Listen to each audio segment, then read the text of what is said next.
आइए मित्रों, हमारे YouTube चैनल स्वाध्याय में आपका हार्दिक स्वागत अभिनंदन। आज हम आपके लिए लेकर आए हैं प्रणव महिमा इस शीर्षक पर प्रेरणादायक ज्ञानवर्धक ज्ञान चर्चा। अगर आपको हमारा चैनल पसंद आए तो इसे सब्सक्राइब और लाइक अवश्य करें। ओम एकाक्षर ब्रह्म है, इसके महत्व का रहस्य समझने योग्य है। इसका प्रत्येक अंश सारपूर्ण है। ओम संसार में ईश्वर का सबसे श्रेष्ठ नाम है। यह एकाक्षर होकर भी अ, उ, म इन तीन अक्षरों से बना हुआ है। यह एकाक्षर इस अर्थ में कहा जाता है कि तीनों अक्षरों के संयोग से इसकी ध्वनि एक ही अक्षर के समान होती है।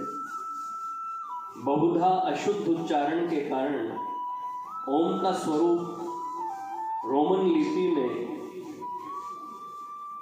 ओ एम अक्षरों से दिखलाया जाता है, परंतु इसका शुद्ध स्वरूप केवल AUM अक्षरों से ही दिखलाया जा सकता है। यहाँ एकाक्षर ब्रह्म ओम के प्रत्येक अक्षर पर भिन्न भिन्न दृष्टिकोणों से किंचित विचार करना अनुचित न होगा। ओम के तीनों अक्षर ए, उ, म तीन शक्तियों के द्योतक हैं। ए उत्पत्ति शक्ति का द्योतक प्रजापति ब्रह्मा,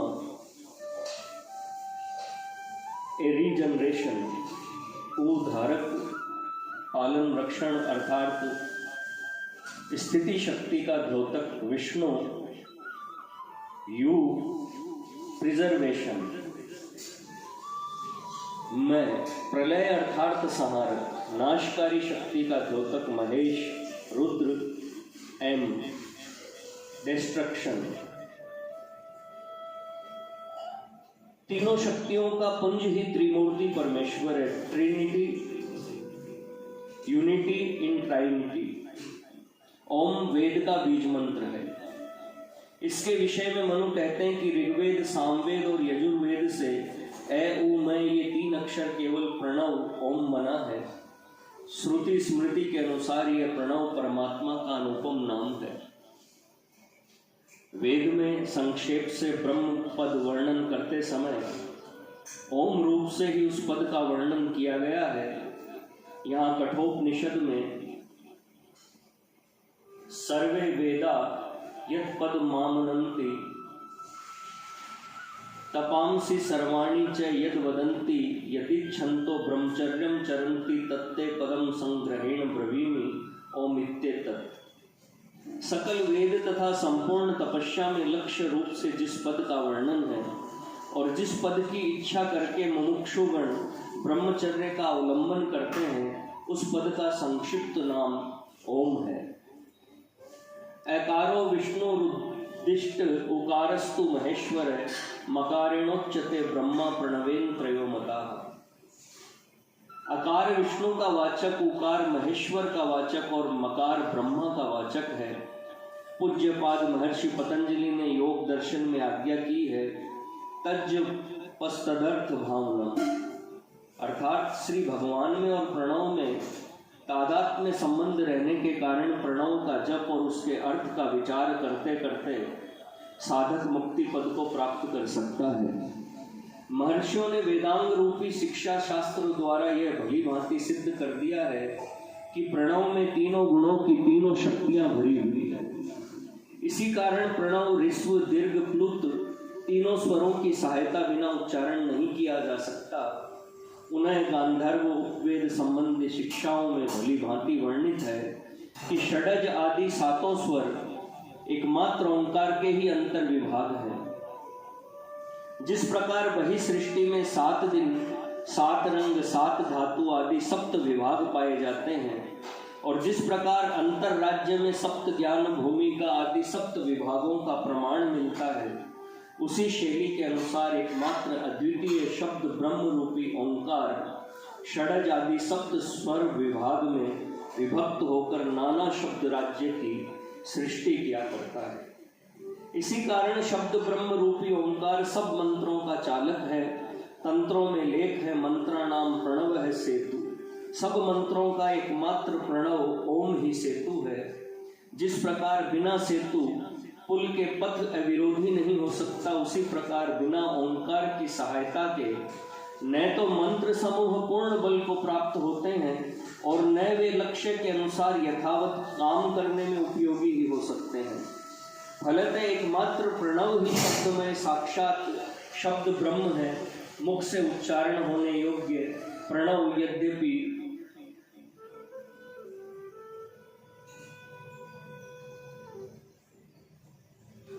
अलौकिक प्रणव नाद का प्रतिशब्द है, तथापि वह केवल लौकिक संबंध से ही आविष्कृत नहीं हुआ है। तंत्रों में यह निश्चय कर दिया गया है कि मुख से उच्चारण होने योग्य ओंकार ध्वनि भी अपूर्व रीति से आधार पद्म से उठकर सहस्र दल स्थित पुरुष में लय हुआ करती है। प्रणव की महिमा के विषय में पश्चिमी वैज्ञानिकों ने भी थोड़ा बहुत अनुमान किया है। आजकल आर्य शास्त्र की चर्चा करने वाले पश्चिमी विद्वानों की दृष्टि प्रणव ओम उच्चारण की ओर विशेष रूप से पड़ी है। इस शब्द के उच्चारण से जो स्पंदन उत्पन्न होता है वह इतना तीव्र तथा बलवान है कि लगातार ऐसा स्पंदन होते रहने पर बड़े बड़े मकान तक गिरा दिए जा सकते हैं। यद्यपि बिना परीक्षा किए इस बात पर विश्वास करना कठिन है, तथापि एक बार परीक्षा करने से ही इसकी सत्यता के विषय में निश्चय हो जाता है। मैंने इस स्पंदन शक्ति की परीक्षा की है और मुझे इस विषय में स्थिर विश्वास है।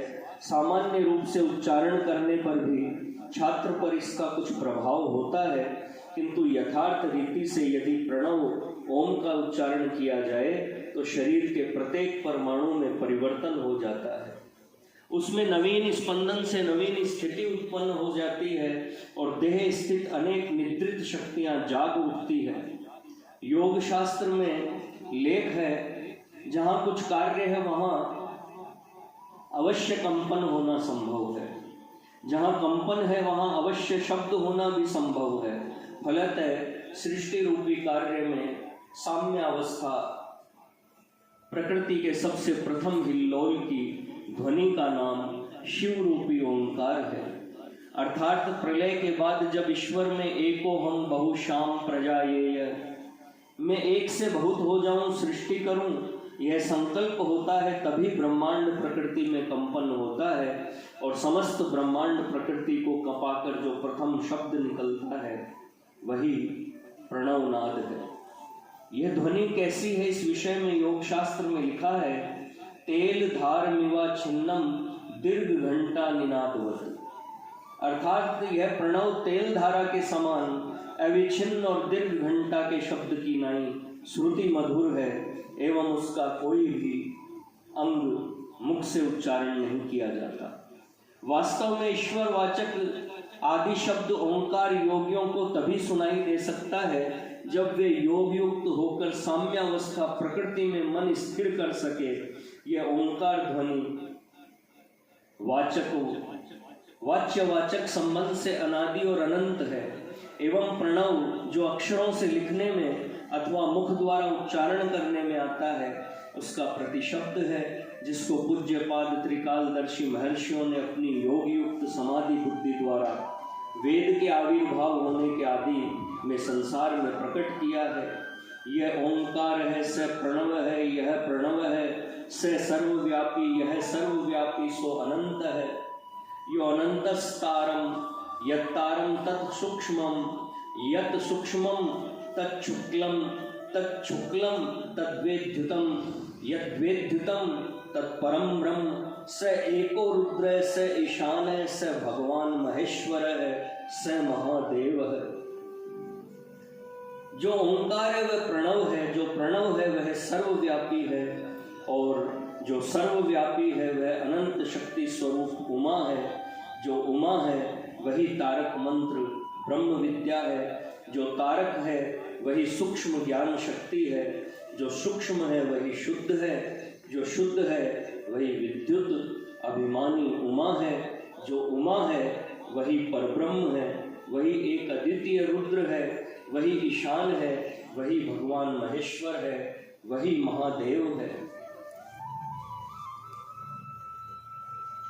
जब ओम का उच्चारण आरंभ किया जाए तो ए की ध्वनि कंठ से निकलनी चाहिए और यह ध्वनि ऊ की ध्वनि से मिलाकर तालु के शिखर पर पहुंचा देनी चाहिए और अंत में मैं की ध्वनि इनमें सम्मिलित कर होठों को मिलाकर उच्चारण करना चाहिए। होठ बंद करके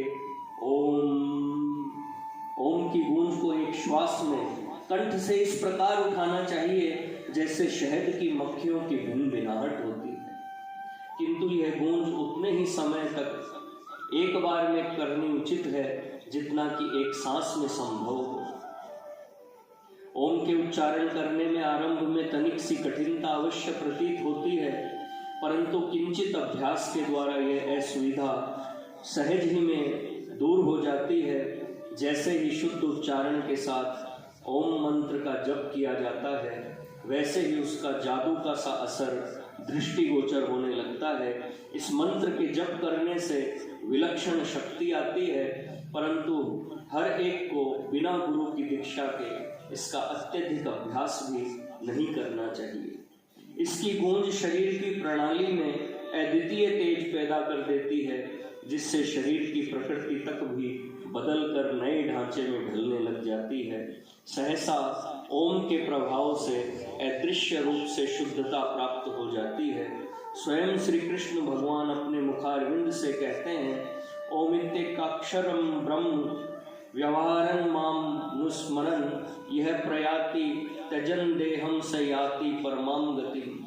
जो मनुष्य देह को त्यागने के समय ओम इस एकाक्षर ब्रह्म का उच्चारण करते हुए मेरा स्मरण करते हैं, वे अवश्य ही मोक्ष रूप परम पद को प्राप्त होते हैं। संभवतः कई सज्जन यह सोचते होंगे कि मोक्ष का मार्ग इतना सुलभ है कि केवल अनंत काल में ओंकार का उच्चारण कर परम गति को प्राप्त कर लेंगे। चलो भाई, खाएं पिएं मौज उड़ावें आनंद बहार लूटें और eat drink and B Mary के सिद्धांत पर डट जाएं और इसका तनिक भी विचार न करें कि इससे बाय फॉलोइंग दिस प्रिंसिपल समय समय पर कैसे कैसे अत्याचार और अनर्थ हो बैठते हैं। यानी सदाचार की ओर से हाथ धोकर बैठ जाएं, हाथ धोकर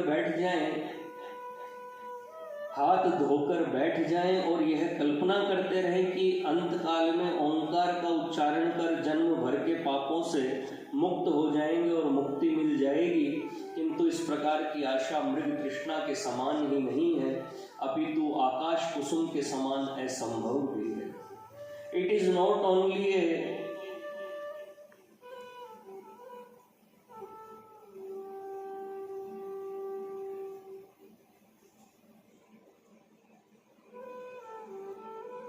but like building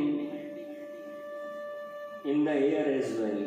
यह उपाय देखने और सुनने में जितना सहज है उतना करने में कठिन है।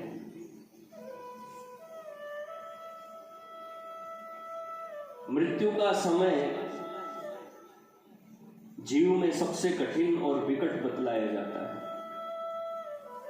कहते हैं कि प्राण निकलते समय जीव को हजारों बिच्छुओं के डंक मारने के समान पीड़ा होती है और साथ ही पापी जीवों के जन्म भर के पाप भी भयानक रूप धारण कर उसके सामने उपस्थित होते हैं। कई एक मनुष्य तो मरते समय रोते और टट्टी पेशाब करते भी देखे गए हैं। इसका कारण अंत समय की मर्मांतिक वेदना के सिवा और क्या हो सकता है। ऐसे विकट समय में ओम शब्द ब्रह्म का उच्चारण तथा मन में भगवान का स्मरण होना सहसा कैसे संभव हो सकता है। जो मनुष्य जन्म भर संसार के संबंधियों से गाढ़ अनुराग करता रहा हो तथा अनेक सांसारिक वस्तुओं में धन धान्य स्त्री पुत्र पौत्रादि में आसक्त रहा हो, वह कैसे उनको अंतकाल में भूल सकता है। मृत्यु काल की मर्मांतिक वेदना की अवस्था में स्वभावतः मनुष्य की लालसा उन्हीं वस्तुओं पर जाएगी जिनमें वह आजन्म लिप्त रहा है और सहज में उसे उन्हीं की याद आवेगी अथवा उन्हीं का मन में स्मरण और ध्यान भी करेगा। प्राणों के निकलते समय ओम का उच्चारण तथा भगवान का स्मरण तभी संभव है जबकि मनुष्य ने जीवन भर इसका अटूट अभ्यास किया हो और इतना अनुराग इस एकाक्षर ब्रह्म से हो गया हो कि दूसरी वस्तुएं उसे इसके सामने तुच्छ दिखाई पड़ती हो। जीवन भर ओम का उच्चारण और स्मरण करने से अंत समय तक ब्रह्म में अनुराग हो जाना संभव नहीं है। अंत काल में जीव जैसा जैसा चिंतन करता है वैसी ही गति को वह प्राप्त होता है। सांसारिक बातों में जिसकी जितनी ज्यादा लालसा और ममता होगी उतना ही ज्यादा चिंतन और मोह उसको मरण समय उन बातों में होगा और उसकी गति भी उसी पर निर्भर होगी। श्री भगवान कहते हैं यम यम वापि स्मरण भावम त्यज्यतेन्ते कलेवरम तम तमे वेति कौन्तेय सदा तद भाव भावित है। मनुष्य अंतकाल में जिस जिस भी भाव को स्मरण करता हुआ शरीर को त्यागता है उसको ही प्राप्त होता है, परंतु सदा जिस भाव का चिंतन करता है अंतकाल में भी प्राय उसी का स्मरण होता है। अतएव मुमुक्षु मात्र का ये श्रेष्ठ कर्तव्य है कि श्री भगवान के इस मोक्ष साधन के एकाक्षरी मंत्र ओम का मनन और रटन करते रहें और परमात्मा में अटल प्रेम और दृढ़ विश्वास रखते हुए उन्नति और मोक्ष के मार्ग पर अग्रसर होते जाए। श्री भगवान फिर कहते हैं सर्व द्वाराणि संयम्य मनोरिधि निरुद्ध्य च मूर्धन्याध्यात्मनः प्राणमास्थितो योग धारणम।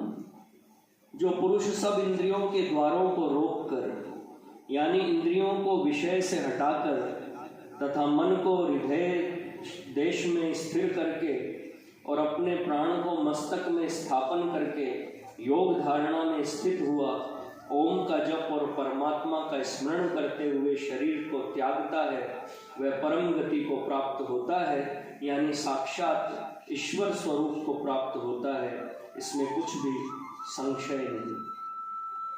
श्री कृष्ण भगवान ने स्वयं श्रीमुख से कहा है प्रणव है सर्व वेदेषु, मैं सब वेदों में प्रणव ओम हूँ। बिना प्रणव के सब मंत्र और संपूर्ण वेद प्राणहीन है। वेद के जानने वाले सच्चिदानंद घन रूप परम पद को ओंकार नाम से कहते हैं।